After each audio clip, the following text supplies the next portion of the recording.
बहुत बहुत धन्यवाद। बहुत दिन के बाद आज कुछ ऐसा लग रहा है जैसे जब बहुत कुछ अच्छा होना होता है तो बहुत सारी चीजें परिवर्तित होने लगती है।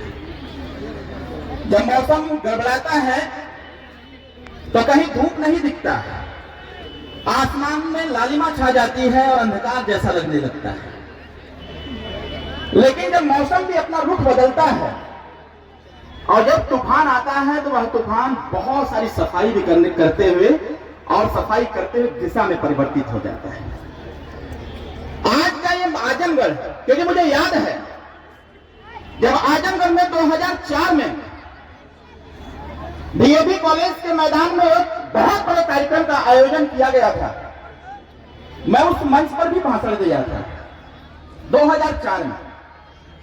और जब मंच पर मैंने भाषण दिया था तो मैंने सोचा था, जब मैंने डीएवी कॉलेज के मैदान को खचाखच भरा हुआ मैंने देखा, मैंने भाषण दिया और भाषण देते वक्त ही हमने अपने मन में बैठाया, हमने कहा जब जब उत्तर प्रदेश और देश की राजनीति में एक नया डेवलपमेंट होगा, एक नया बदलाव होगा, तो कुछ ऐसे चुनिंदे जनपद हैं वहीं से एक नया परिवर्तन भी होगा। और आज आजमगढ़ की धरती एक नया परिवर्तन दे रहा है और यह परिवर्तन सिर्फ राजनीतिक तौर पर नहीं है। इस आजमगढ़ जनपद को जो अपने बाप की प्रॉपर्टी समझ रहे थे, ऐसे लोगों के लिए चुनौती भी है कि पीला झंडा तैयार है, तुम्हारी चुनौती तुमको चुनौती देने का काम करता है। इस आजमगढ़ के लोगों को समझता था कि पदवा मजदूर लोग हैं, लेकिन 2004 में भी हमने बोला था और 2024 में बोल रहा हूं, ये डर कहने वाले लोगों को मैनपुरी इटावा की तरफ न धकेल दिया गया तो फिर साथियों कहने का काम करिए।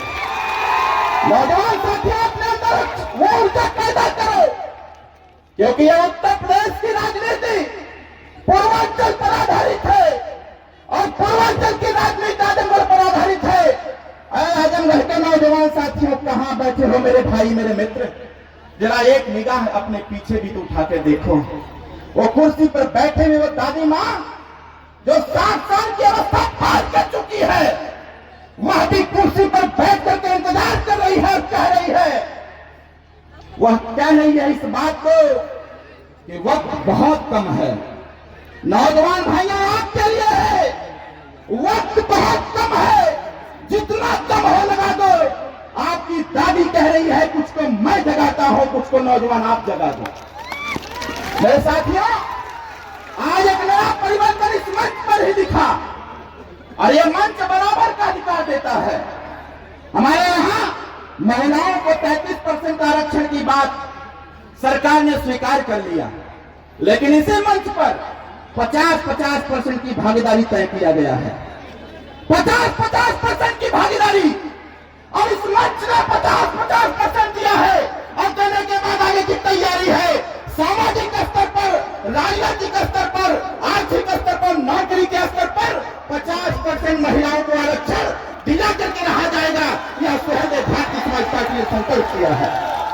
नौजवान भाइयों, जब आपने सोशल मीडिया का इस्तेमाल किया, जब आपने फेसबुक, इंस्टाग्राम, यूट्यूब और व्हाट्सएप पर आपने चलना चालू किया, तो जो लोग यह पूछते थे कि ये राजभर कौन सी जाति है, आज वही लोग कहते हैं राजभर जी जा रहे हैं, राजभर साहब आ रहे हैं।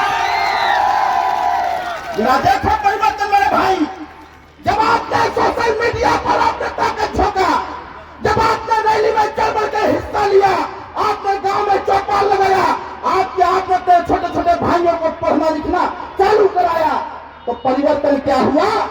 सामाजिक स्तर पर पहचान मिल गई।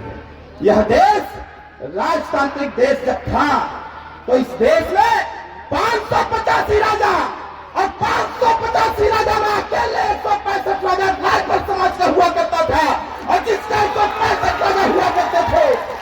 आज उनसे लोग पूछते हैं कि तुम्हारी औकात क्या है, आज उस समाज से पूछते हैं तुम्हारी औकात क्या है, तो ऐसे पूछने वाले लोगों को यही औकात दिखाया जा रहा है जो तुम्हारी औकात नहीं, वो मेरी औकात है। जो तुम्हारी औकात नहीं, वो मेरी औकात है। और आज इस प्रदेश में, इस देश में अगर एक नया परिवर्तन आ रहा है तो मां की शक्ति के आशीर्वाद से आ रहा है माताओं का आशीर्वाद बनाए रखना। वह दिन दूर नहीं है जिस दिन आपका भी बेटा अच्छी पढ़ाई करेगा। जिस प्रकार से अमीर के बेटे पढ़ते हैं उसी प्रकार से गरीब का बेटा पढ़ते हुए नजर आएगा, इसका विश्वास रखना है। आज हम सपोर्टिंग सरकार में हैं, हम सरकार के एक हिस्सा हैं। आप इसी से कल्पना करिए, उत्तर प्रदेश सरकार में 58 मंत्री हैं, लेकिन आज पूरे दुनिया में सिर्फ एक मंत्री की चर्चा होती है, उसका नाम है ओम प्रकाश राजभर। आप जरा सोचो, वो 48 किलो की तलवार जब नानपारा के मैदान में चल रहा था, वो 48 किलो की तलवार अकेले राजा सुहेलदेव राजभर जी जब अपने हाथ में लेके उठाए तो इतिहास ही बदल के रख दिए और ऐसा साम्राज्य चलाए कि 300 साल तक किसी की हैसियत नहीं हुई। कोई भारत की तरफ आंख उठा के देख ले। नौजवान भाइयों, आज मुझे खुशी होती है, गर्व होता है जब आप अपने सीने पर लिखवाते हो राजभर, या अपने सीने पर अपने नेता का टैटू बनवाते हो, अपने हाथ पर लिखवाते हो राजभर, और जब टी शर्ट पहन के निकलते हो भाई, तब कोई ये नहीं पूछता है ये पीला गमछा लगा के चलते हो तो कोई नहीं पूछता किस जाति के हो। आज इतनी बड़ी पहचान इस कार्यक्रम में हमारे बीच में सारिक यादव जी बैठे हुए हैं, 2003 से पार्टी के साथ हैं। पीला गमछा लगा के जब सड़क पर जाते हैं तो उनको कोई यादव जी नहीं कहता है, देख के कहता है कि राजभर जी, राजभर साहब जा रहे हैं। उसी मंच पर ठाकुर सिंह जी बैठे हैं, शक्ति सिंह जी बैठे हैं, शिवधर सिंह जी बैठे हुए हैं, मुन्ना सिंह जी बैठे हुए हैं। जब ये लोग पीला गमछा लगा के जाते हैं तो कोई यह नहीं कहता है कि ठाकुर जा रहा है, लोग कहते हैं कि राजभर जी जा रहे हैं, राजभर साहब जा। चौरसिया जी हैं, पाल जी हैं, गोल जी हैं, कहार जी हैं, निषाद जी हैं, बिंदी है, गेवट है, मल्लार लोग हैं। जब ये पीला गमछा लगा के निकलते हैं तो कोई नहीं कहता है कि निषाद जी हैं, बिंद जी हैं, हर कोई कहता है कि राजभर जी जा रहे हैं।